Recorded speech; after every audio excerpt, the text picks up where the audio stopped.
These days it feels like everyone is talking about quad cortexes and helixes and tonexes and NAM2 captures, but here is the thing, the idea itself isn't new at all. Long before touchscreens and impulse responses and AI buzzwords became the norm, companies were already trying to solve exactly the same problem, fitting an entire rig into one box. And with that, I welcome you to Bang for the Buck, the series where we look at outdated gear that used to cost serious money and now, lucky for you, not anymore. So you might have guessed it already. Today we're diving into old school modelers, and the big question is, are they simply cheaper than their modern counterparts, or do they actually sound cheaper as well? Herefore, I found 3 old school modelers and a secret tip at the end of the video that we're looking at. Let's start with probably the most famous one of today's lineup, the Boss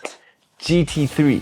And if you've been around the channel for a while, you might remember that I've already dedicated an entire video to this unit. Back when it was released, this wasn't a beginner's toy. It was Boss's flagship processor, packed with over 30 effects, programmable signal chains, expression pedal control, and collection of amp simulations that at that time were considered pretty advanced. Looking at it today, I'd say the GT3 has aged in 2 different ways. The effects on one hand are still useful: choruses, delays, reverbs, modulation effects. That's where Boss knew exactly what they were doing, and that shows. And on top of that, all these effects are built on famous Boss CSM technology, which means all the internal effects are exactly the same circuits as the effects that you can buy as a standalone. So you literally have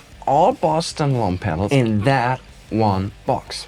The amp simulations, on the other hand, are definitely the weakest part of the package. Compared to modern modelers, they're boxy, a bit fizzy, and not something I personally use on their own anymore. But that doesn't make the GT3 irrelevant. Along the CSM model effects might make it worth considering buying the GT3 in 2026. Yes, even nowadays, the GT3 makes sense to buy for a fraction of its original price to use it in these 2 ways. Either as a multi-effects board in front of the amp, or switch off the cap simulator, take advantage of modern AI technology, and pair those old amp models with quality cabinet IRs. That alone can take the sounds much further than most people would expect. If you had told the most guitar players that the Zoom G2 would one day be remembered fondly, they probably would have laughed at you. Zoom never had that prestige like Boss or Line 6 or Vox, but that's exactly why the G2 is so interesting, and I own the G2U. Sorry, G2.1U. And it's fantastic. Not quad cortex fantastic, but €50 fantastic. It's simple, it's compact, easy to use, and doesn't bury everything behind countless menus. You get amp models and effects, a built-in tuner, and enough flexibility for practice recording, or even occasional rehearsing, or a SOS solution on the stage if something falls apart. To be fair, the amp simulations are still very much products of their time, but unlike some of its competitors, the G2 often avoids that overly processed digital sound that plucked a lot of budget gear from their era. From that era. Again, paired with modern IR technology, and you might have a good solution for demoing or collecting song ideas, and you can use it as an interface, which is awesome to save you a little money for your home studio. So if someone said, Tony, I have €50, I want as much sound as I can get without having the headache of 50 submenus, and I want to record with it, this is probably one of the first things I'll look for. Now, the star of today's lineup, the Vox Tone Lab ST. Unlike the other units we've looked so far, Vox took a tiny different approach here. Instead of relying entirely on digital processing, they built an actual 12AX 7 tube in it. Yes, underdog, that was already a thing 15 years ago. So Vox called that the Valvetronics technology. And whether you believe that makes a huge difference or not, it certainly helped the Tone Lab develop a reputation for feeling a little bit more amp-like than many of its other competitors. And you can hear and feel that. The clean and edge of breakup sounds are genuinely good, even years later. From Vox style fizzy tones over Fender inspired cleans and classic rock crunch sounds are where this thing feels most home. And that's probably why players still hold up onto these units. The effects are solid, but the real attraction is the amp section. Mixed with modern IRs, this is so capable to create great sound. And now, as I promised, I have one final hidden gem, the Korg AX3000G. This is one of those units almost nobody talks about, which seems a bit strange to me because when it came out, Korg was seriously trying to compete with Boss or Line 6 or Digitech. Handling wise, it sits somewhere between the GT and the Tone Lab.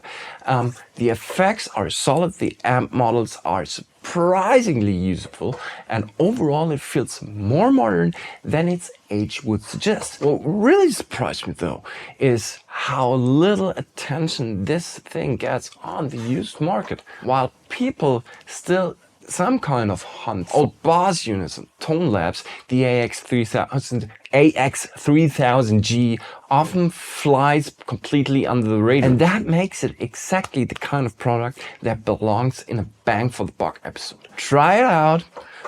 Get it for, I don't know, 30 to 50 bucks on eBay or on German Kleinanzeigen, and you won't regret it. Because at the end of the day, that's what this series is all about. Not finding the best gear, but finding the gear that gives you way more than its current price would suggest.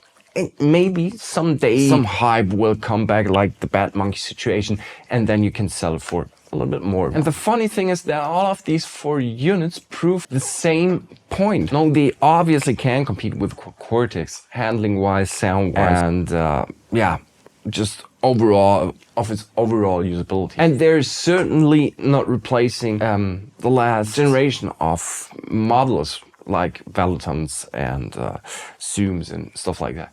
But for less than $100, they still offer effects, amp sounds and recording options and flexibility that would have seemed almost unbelievable to many guitar players 20 years ago. And I know Valuton and Zoom and Line 6 and L that also bring you very far for surprisingly good money. By the way, if you want a video here for, try to check this one. And I know the technology got old, the market moved on, but every now and then it's worth looking back and ask yourself whether a piece of gear became bad or simply became unfashionable. And I personally, I just like these old school models. They just have a certain vibe that I can't describe. I just like them. What's the takeaway? I don't think any of the shown units are a must-buy piece of gear. But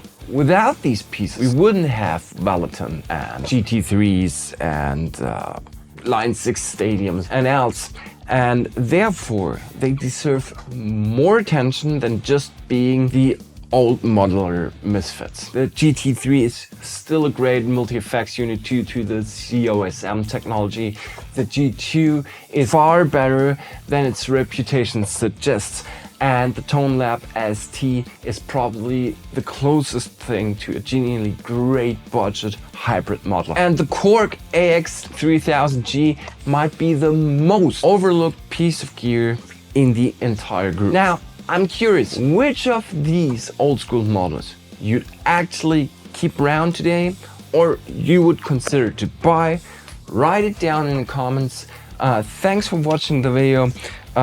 Leave a like, leave a subscription, leave all the things you need to do to keep up with Tony's Guitar Hangout Cosmos. And with that, I'll catch you in the next Hangout. Bye and thank you.